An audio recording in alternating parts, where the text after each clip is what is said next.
નમસ્કાર ખેડૂત મિત્રો, સ્વાગત છે તમારું ખેડૂત પરિચય યુટ્યુબ ચેનલમાં। આજે તારીખ 8 ફેબ્રુઆરી 2024 ને આજની સવારની હવામાન અપડેટની અંદર માહિતી મેળવીએ તો ગુજરાતના વાતાવરણમાં આજથી આવશે બદલાવ। આવનાર દિવસોમાં વાદળછાયું વાતાવરણ જોવા મળે તેવી સંભાવના।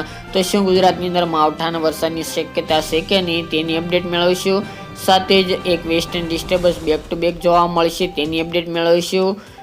ઠંડી અને તાપમાનની પણ માહિતી આપણે આ વિડીયોની અંદર મેળવીશું। ચેનલમાં નવા હોય તો ચેનલને સબસ્ક્રાઇબ કરી દેજો અને વિડીયોને લાઈક આપીને શેર કરી દેજો। ખાસ કરીને ગુજરાતની અંદર ફરીવાર વાતાવરણમાં ફેરફારો જોવા મળી રહ્યા છે।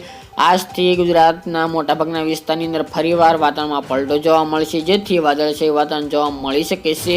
હાલની અપડેટ મુજબ કોઈ માવઠાના વરસાદની શક્યતા જણાઈ રહી નથી, પરંતુ આવનારી 10-11 તારીખ સુધી ગુજરાતનું હવામાન બદલાયેલું જોવા મળશે, જેમાં કચ્છના વિસ્તારો, ઉત્તર ગુજરાતની અંદર સાબરકાંઠા, બનાસકાંઠા, પાટણ, મહેસાણા તેમજ સૌરાષ્ટ્રની અંદર જામનગર, દ્વારકા, રાજકોટ, પોરબંદર, ગીર સોમનાથ, આ સાથે જૂનાગઢનો વિસ્તાર અને સુરેન્દ્રનગર એટલા જિલ્લાની અંદર વાતાવરણમાં પલટો જોવા મળે છે અને વાદળછાયું વાતાવરણ જોવા મળે તેવી શક્યતા દેખાઈ રહી છે।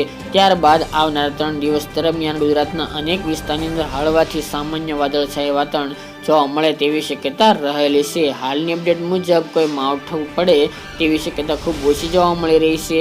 આ સાથે જ આ વાદળછાયા વાતાવરણને કારણે એટલે કે વાતાવરણમાં ફેરફાર થવાને કારણે ધાણા, જીરું જેવા પાકોને ભારે નુકસાની પણ પહોંચી શકે છે।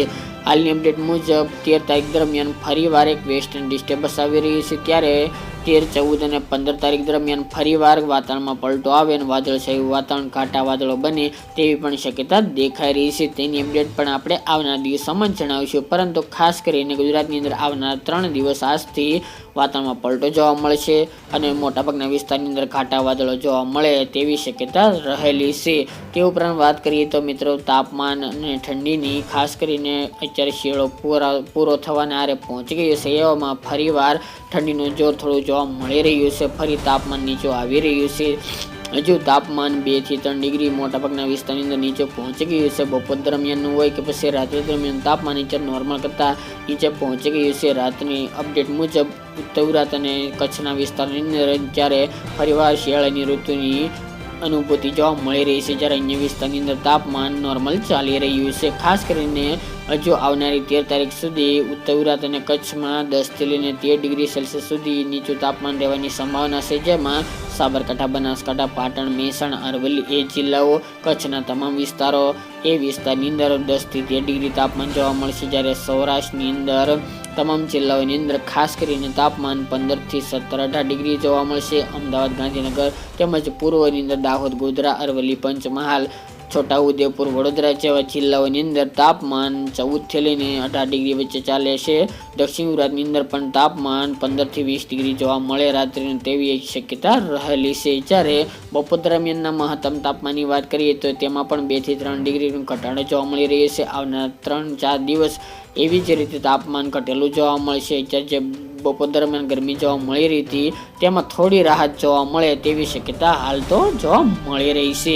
બપોર દરમિયાન તાપમાન જે 33 ડિગ્રી આજુબાજુ ચાલી રહ્યું હતું, 30 ડિગ્રી ઉપર તેમાં ઘટાડો જોવા મળશે 2 થી 3 ડિગ્રીનો। જે અત્યારે ઓલ ગુજરાતની વાત કરવા જઈએ તો 25 થી લઈને 28 ડિગ્રી સેલ્સિયસ સુધી બપોર દરમિયાનનું મહત્તમ તાપમાન જોવા મળે તેવી હાલ તો અપડેટ જોવા મળી રહી છે। બાકી પવન અત્યારે નોર્મલ સ્પીડના જોવા મળશે 10 થી 15 કિલોમીટર પ્રતિ કલાકની। સાથે જ અત્યારે મિક્સ ઋતુનો અનુભવ જોવા મળી શકે છે। બપોર ગરમી, સવાર સાંજ વહેલી ઠંડી અને વાદળછાયું વાતાવરણ જોવા મળે તેવી શક્યતા હાલની અપડેટ મુજબ જાણવા મળી રહી છે। તો મિત્રો, હાલ તો અપડેટ મુજબ કોઈ માવઠું થાય તેવી શક્યતા ખૂબ ઓછી જોવા મળી રહી છે, પરંતુ ઘાટા વાદળો અમુક વિસ્તારની અંદર જોવા મળે તેવી સંભાવના દેખાઈ રહી છે। તો મિત્રો, આ ત્યાંની વહેલી સવારની અપડેટ ફરી એક નવા વિડીયો સાથે મળીશું। આજ માટે આટલું જ।